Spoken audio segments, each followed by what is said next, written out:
धनवान व्यक्ति और उसका बेटा। एक राज्य में एक बहुत ही धनी व्यक्ति रहता था और साथ में उसका बेटा भी रहता था। इसी साल उस धनी व्यक्ति का बेटा ग्रेजुएशन की पढ़ाई पूरी करने जा रहा था। उस धनी व्यक्ति का बेटा महीनों से अपने पिताजी से एक नई कार की मांग कर रहा था, क्योंकि उसको पता था कि उसके पिताजी के पास बहुत सारा धन है। वह जितना धन पैसा रुपया मांगेगा उसे मिलेगा।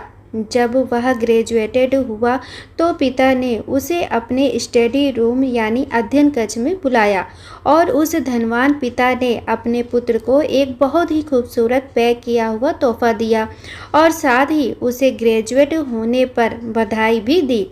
बेटे ने बड़े ही बुझे मन से उस गिफ्ट पैक को खोला तो पाया कि उसमें बहुत ही सुंदर लेदर से कवर की हुई एक प्यारी सी डायरी थी, जिस पर उसका नाम भी लिखा हुआ था। अपने लिए ऐसा गिफ्ट देखकर उसका मुंह उतर गया और उसे बहुत गुस्सा आया। नाराजगी का कारण साफ था। उसका बेटा कई दिनों से अपने पिता से कार की मांग कर रहा था और पापा ने उसे एक साधारण सी डायरी थमा दी थी, जिसका उसे उम्मीद भी न थी। बेटा गुस्से में उस डायरी को फेंकता हुआ घर से बाहर चला गया। वह अपने पिता से इतना नाराज हो चुका था कि उसने अकेले रहने का निर्णय कर लिया। ग्रेजुएशन वाले दिन से ही उसने अपने पिता से मिलना जुलना भी छोड़ दिया था।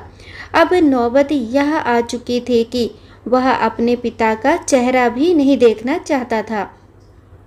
धनवान के पुत्र ने निर्णय किया कि वह भी अपने पिता की तरह सफल और धनवान बनेगा, और ऐसा हुआ भी। जीवन में सफल और धनवान होने के बाद उसने अपने सारे शौक पूरे किए, एक बेहद कीमती कार खरीदी और एक खूबसूरत घर भी बना लिया और शादी भी कर ली।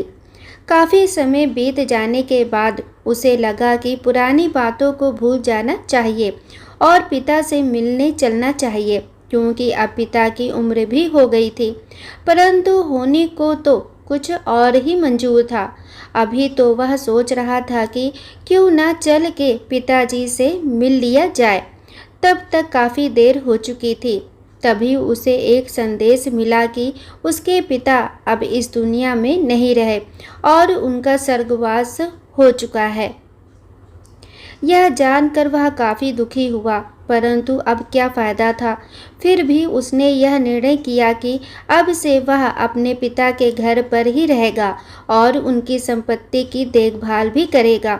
जब एक दिन वह अपने पिता के ज़रूरी कागजात ढूंढ रहा था तो वह डायरी उसे मिला जो पिता ने उसे गिफ्ट के रूप में दिया था, और तभी अचानक उस डायरी से एक चाबी का गुच्छा गिर पड़ा।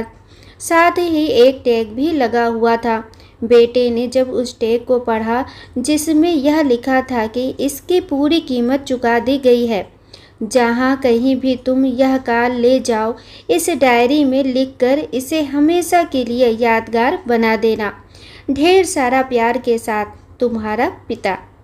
अब पश्चाताप करने के अलावा उसके पास कुछ भी नहीं बचा था, क्योंकि अपने पिता को तो वह पहले ही खो चुका था। दोस्तों, हम जीवन में चाहते तो बहुत कुछ हैं, परंतु हमें मिलता वही है जितना परमात्मा ने हमारे लिए तय कर रखा होता है और जो हमारे नसीब में होता है। आपको जो भी मिले उसके प्रति हमेशा एहसानमंद रहो और सहर्ष स्वीकार करो। एक बात और दोस्तों, हमारे माता पिता ईश्वर द्वारा दिया हुआ वह अनमोल वरदान है जो हमें सिर्फ एक बार ही मिलता है। बिना सोचे समझे कभी भी कोई निर्णय ना ले, क्योंकि बाद में पछताने के अलावा आपके हाथ में कुछ नहीं बचता है।